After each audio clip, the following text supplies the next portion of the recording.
Hello, this is Live Pepper here, World of Joan, and I'm doing Series 3 of my 3 different reasons for prepping, and it's virus outbreak. I want to tell you what, I was surprised at some of the stuff.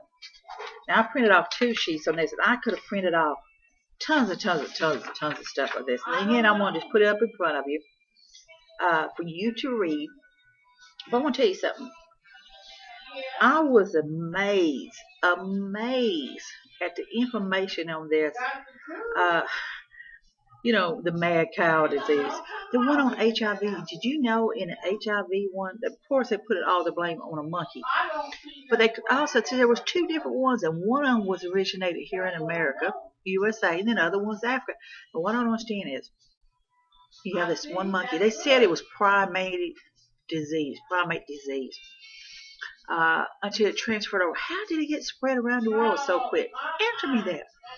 If it was one monkey, and you cannot get it unless you get it through bodily fluid or something in that area, how did it spread so doggone quick? That's what I want to know. Overnight, worldwide, it happened.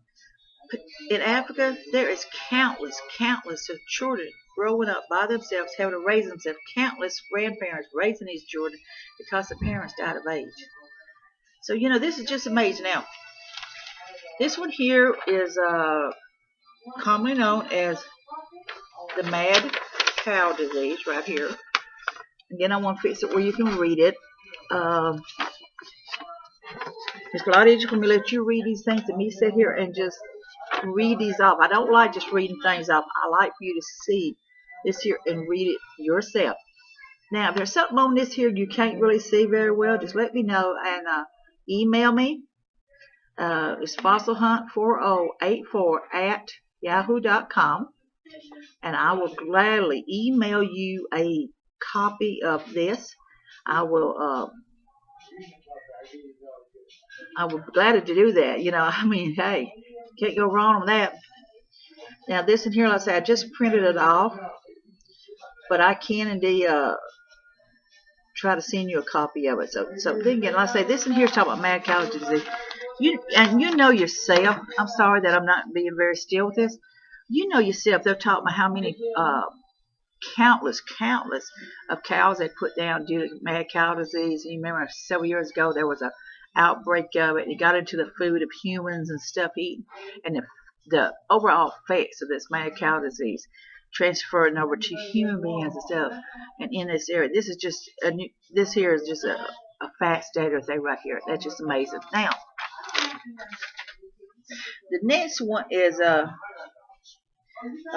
it's a viral virus. I might be mispronouncing it. It's FILOVIRUS. Now, there's a family of these, which includes the Ebola virus and others.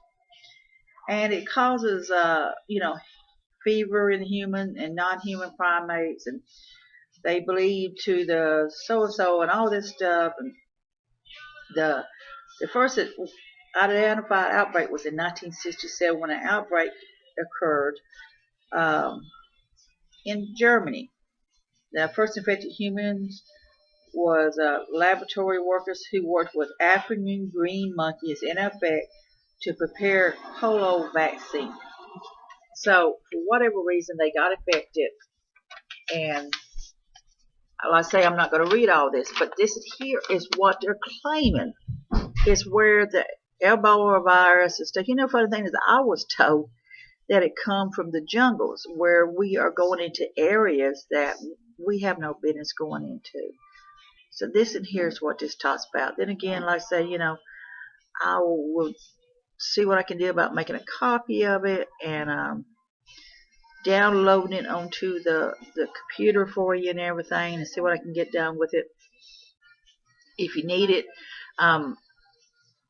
my main computer is kind of being squirrely with me, and then my other printer just decided it didn't want to print no more. So, but again, like I say, if I have to just type it down hand by hand and type it and then send it to you, I will do that too.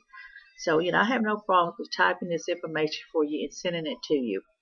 So, if just pause it and just read it, and then this in here is something to think about. It's better for me to let you read it than me just sit here and just show you and tell you about it and reading it from here. But this was amazing. They would sit there saying, this is why things happen. Then in May of 1993, Southwest U.S. discovered an outbreak of a new strain virus transmitted to people by rodents and caused fever and pneumonia and so and so and so and so and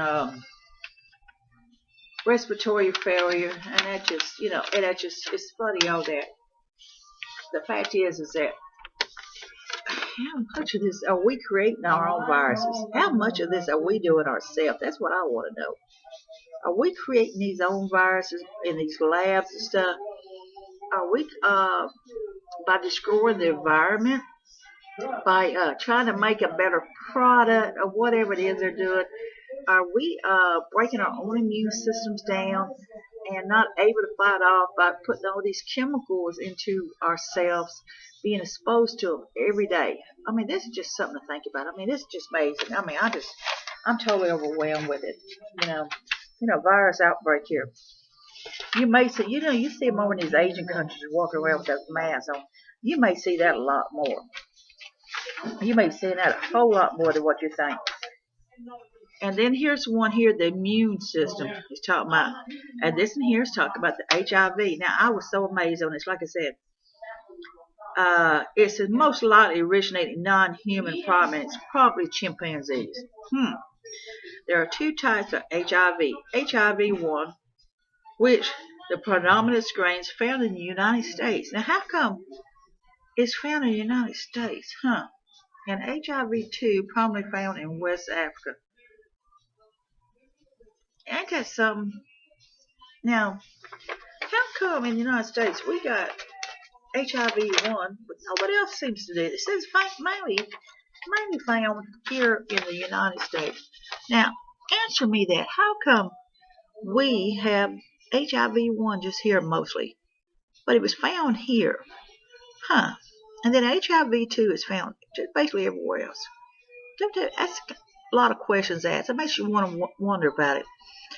And it went worldwide. I mean, that's what I'm saying. They're supposed to use it. The thing is, you can have a little fun on the side of whatever you're spreading into your body, the fluid and stuff. But the fact is we supposed to got it from monkeys. And overnight, the world had this disease. A lot of people actually believe that it was incorporated into the world for a reason, to decrease the human population is what some people believe, to eliminate certain types of people they did not feel should be in this world. I want to tell you something. It don't matter what you are, what you believe, what race you are. If you are a good person and you try your best to live a decent life and you're not trying to harm anybody, I want to tell you something. This is my personal opinion. If I had a choice in an SHTF situation, I had a person who is openly gay, and that person is a good person, and I count on him or her not to stab me in the back, not to steal from me or rob from me.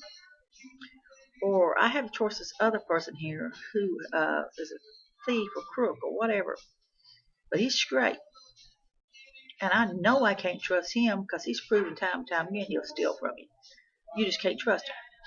Now, I want to choose the gay guy. I don't care. Now, some people choose the straight guy because they just don't, they're prejudiced. But I'm going to tell you what. What happens here between you and your God? What I do in my life happens between me and my God. God is going to decide and judge me by who I am on my rights and wrongs, and nobody is without sin. So that there just was another thing that just really amazed me on that. Then it was called the influenza. The thing is, every year when we get the vaccine, do you know the vaccine they're giving us usually has no use for the flu that's coming out that year? Most times it's done mutated into a totally different one. And it says it lives in birds, and then it's passed to pigs, then it's passed to humans. And 1918 epidemic known as the Spanish flu. So, we've heard about the Spanish flu, talking about the death.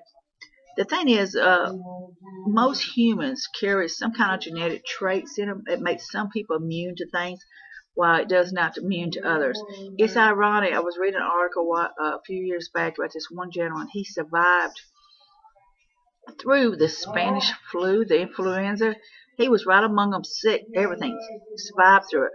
Had no problem with it. Didn't ever get sick. But when he come home and contracted a different disease and died from it. So you may be immune to one thing, but not to another. So, a lot of just your genetic makeup. They said at least a third of the earth died from a lot of this stuff. This is just amazing right here. Again, the thing is, we get our vaccines, but the flu is usually done mutated already, and the vaccines we're getting does not mean it's going to work for the present flu that's out. There's just so much in here. Now, the last one I have here is a NIPAH Nipah virus, and it was previously undiscovered until 1999, and it occurred among farm animals in Madagascar, named after the village where it was first discovered. It causes a form of inflammatories of the brain.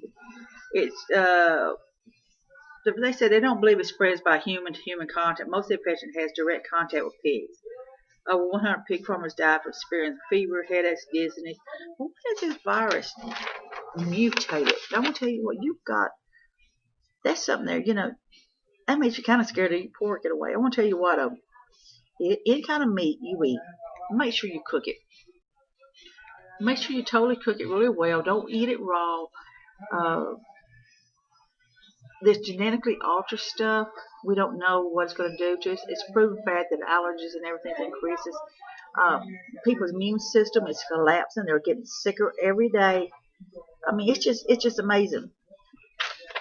So this is a 3 series I'm doing on that I've done on prepping. I see a good point on each and every one of them. But I'm not happy. I try to be a happy-go-lucky person, but I'm going to tell you, I'm not happy. I prep on a small scale. But I'm going to tell you what, any one of these could happen, or all 3 could happen. The polar shift could happen, where there was diseases that was in dormant states could become alive, where animals that once lived could become extinct. Homes could be totally destroyed, underwater, frozen, turned to desert areas. You just don't know. Again, the solar flare, boy, it was awful close to the earth. It could happen again within the next 20 years or so. Could it? We don't know.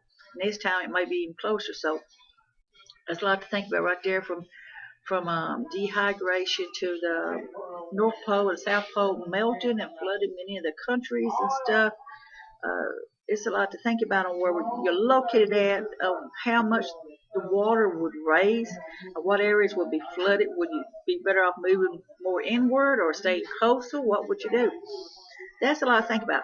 And again, like I said, the disease is one thing that really countless number of people worry about.